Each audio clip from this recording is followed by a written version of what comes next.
was 1985, pretty crazy to think that it was 30 years ago, that we were in the midst of the Cold War, East versus West, U.S. versus Russia.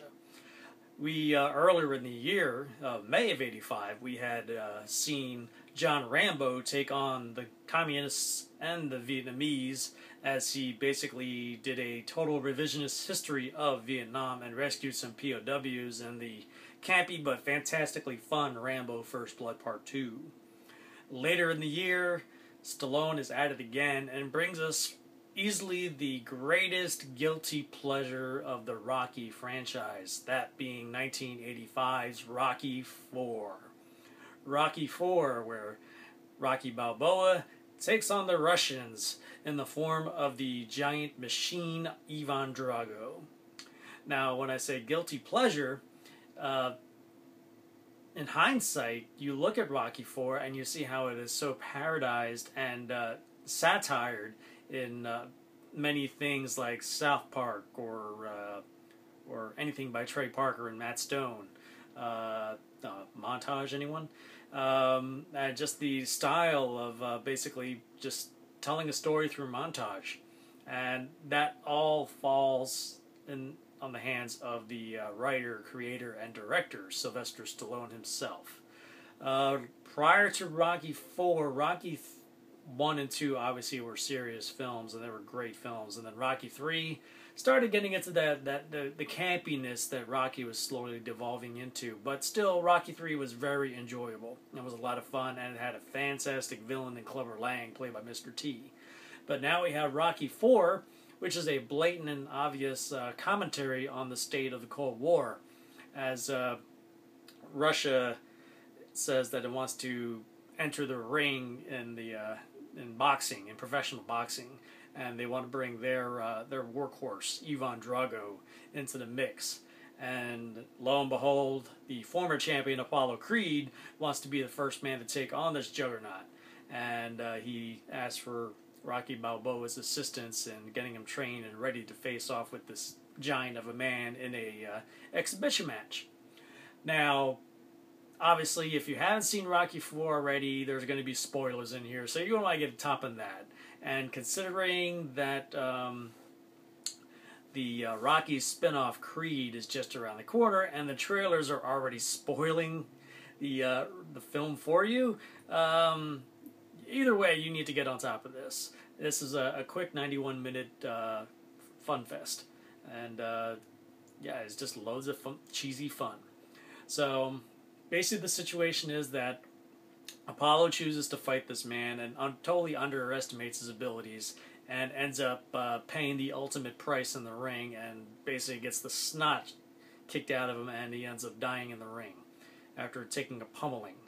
And like any man must do, Rocky must stand his ground and get revenge against this man who just killed his friend. But obviously it was the mid-'80s, and we're in that whole Rambo jingoistic must kill mentality, and obviously Rocky can't kill Drago, so what can he do? I mean, okay, so he fights him in the ring. Is there any real catharsis there that if he defeats him in the ring, I'm like, his friend is dead? But that's getting a little too serious for this movie, and it doesn't need that, nor does it deserve it. So basically, Rocky must face off with Drago, and it turns out he's going to fight Drago behind the Iron Curtain in Russia.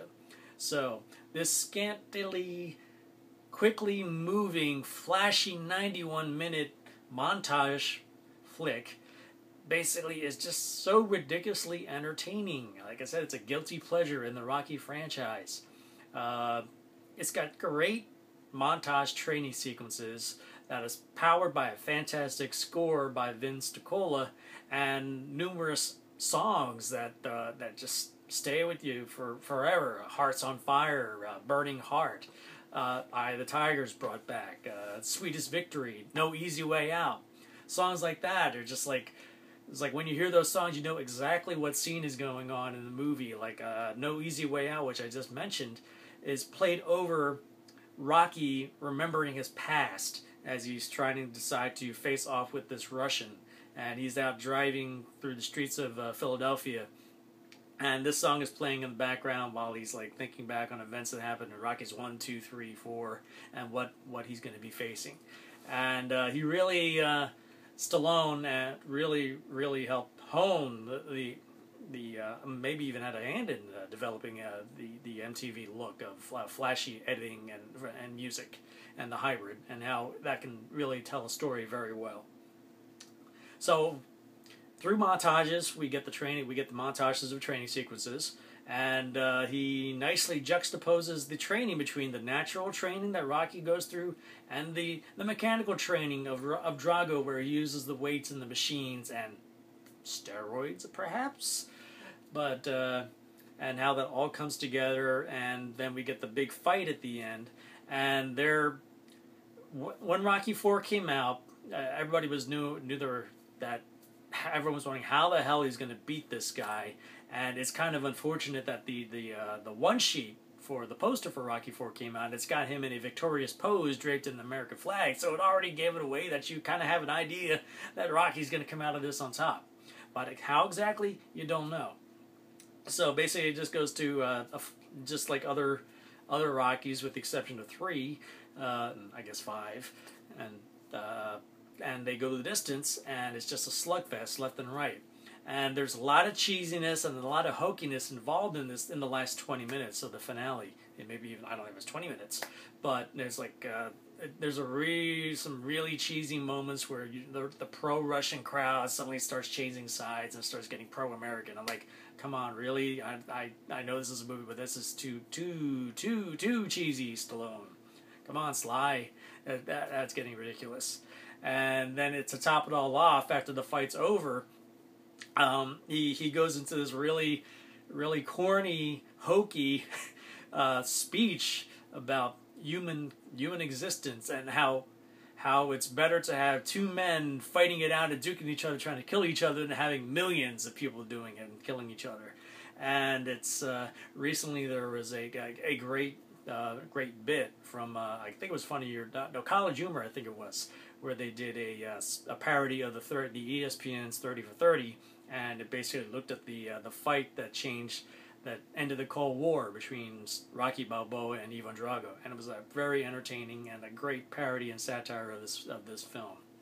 And so basically, despite the fact that Rocky IV is just a totally cheesy, corny film that really is like incongruous with the rest of the series, and at the time of Rocky Balboa, it almost felt like as enjoyable as 3 and 4 were. They're kind of like disposable. You didn't really need them. They were entertaining, but you didn't really need to see them.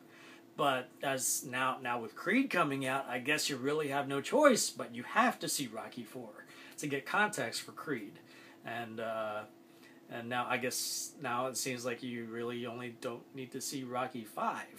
Just see 1 through 4, skip 5, and go right to Balboa, which was a great movie too. So, Rocky IV, 30 years old, next week, as a matter of fact, right around the time of the release of Creed. Like I said, a totally enjoyable, guilty pleasure of the Rocky franchise and of movies in general. Back in the day, I probably gave this about an 8 out of 10, and I would probably give it a 7 out of 10 for the film, but an 8 out of 10 for pure enjoyment and nostalgic reasons. So there you go, Rocky IV.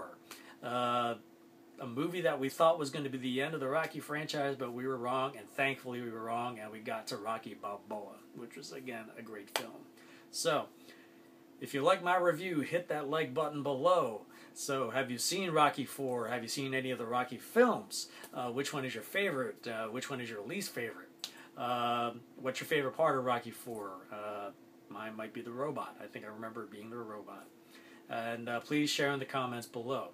If you haven't already subscribed to my channel, please hit that subscribe button so you can stay on top of my reviews as they come in particular the Throwback Thursday reviews, and then my eventual review of Creed when the film opens. So, until next time, yo.